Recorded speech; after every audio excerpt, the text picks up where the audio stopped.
I am Pankaj Sharma from Brain League Learning.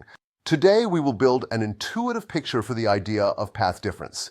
Path difference is simply how much farther one wave travels compared to another, from where they start to the place where they meet.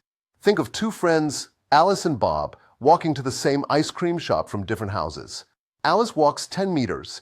Bob walks 12 meters. The path difference is the extra distance Bob had to walk. 12 minus 10 equals 2 meters. In symbols, we write delta x equals the absolute value of x2 minus x1. Here, x1 and x2 are the distances traveled by the first and second waves to get to the same meeting point. Why does path difference matter? Because it decides how waves combine, a phenomenon called interference. If the path difference equals 1 full wavelength or 2 or 3, the waves line up peak with peak. That is constructive interference.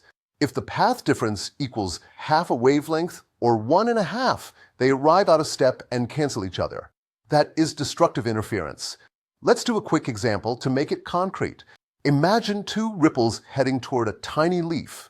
Ripple A travels 15 centimeters, and ripple B travels 17 centimeters to the leaf. The path difference is 17 minus 15, which is 2 centimeters. If the wavelength is 2 centimeters, the path difference is exactly 1 wavelength, and the leaf bobs higher, constructive interference. But if the wavelength were 4 centimeters, the path difference is half a wavelength, and the leaf barely moves, destructive interference. To summarize, path difference is the absolute difference in distances traveled by two waves to the same point. It controls interference. Multiples of wavelength give constructive addition. Half multiples give cancellation.